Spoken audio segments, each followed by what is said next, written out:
Hi, I'm V and I'm an illustrator and an acrylic artist just trying to survive in this capitalist hellscape. Today I'm going to show you my process of making clear acrylic pins. We start off with the design. Today I'm going to be using a little Gojo cat illustration as an example to make this pin. Obviously you can make whatever you want. I just decided to do this little goofy thing. Once I'm happy with the design, I send it through to the Sillhouette Studio. I use Sillhouette exclusively now because I do not want to touch the brand that will not be named because it is ass.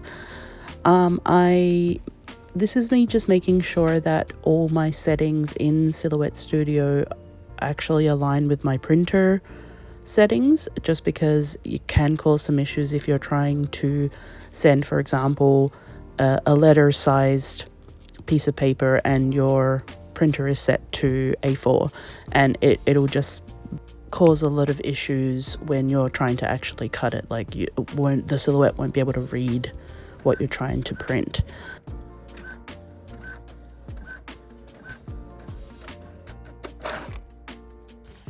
So I'm just aligning the sticker paper to the Silhouette mat at the moment.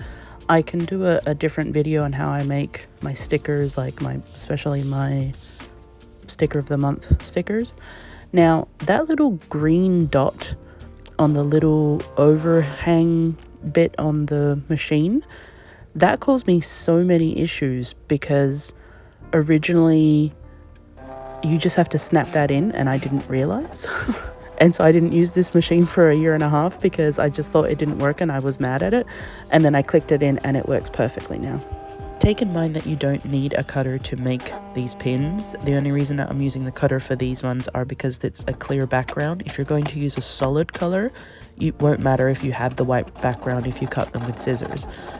You'll see afterwards what I mean with, especially with the hair, how that looks on the clear acrylic.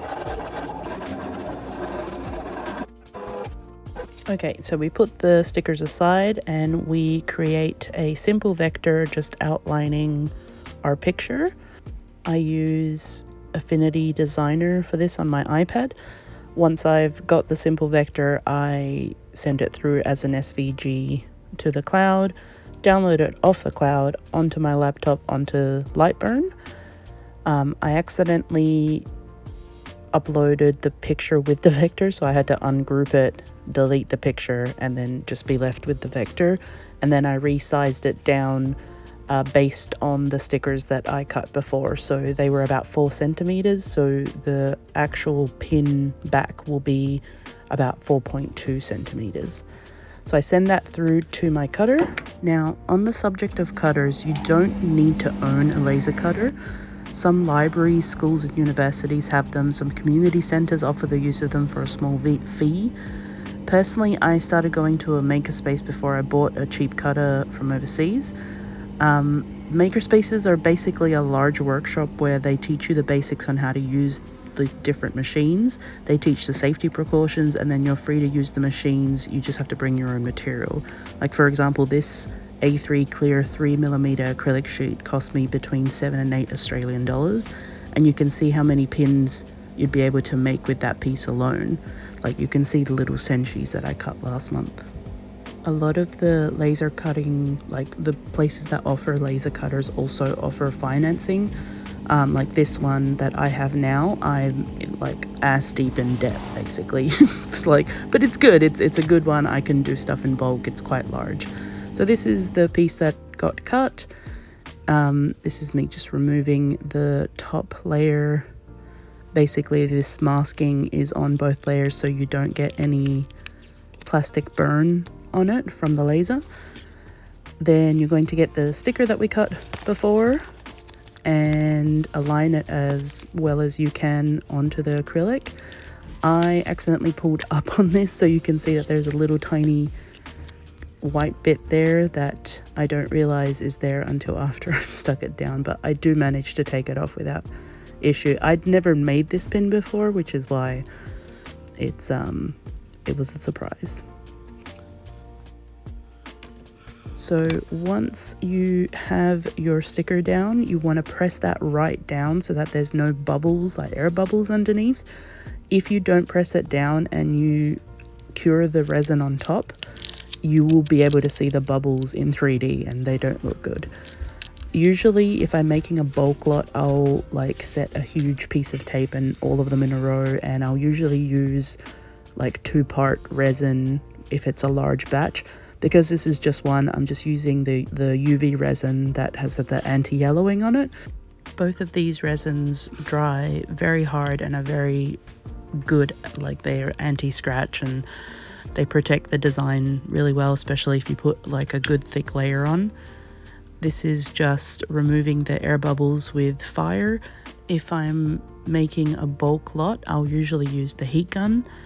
Either way, you just want to get rid of all those little tiny bubbles, and because you're doing a shallow layer, you usually can remove all the bubbles.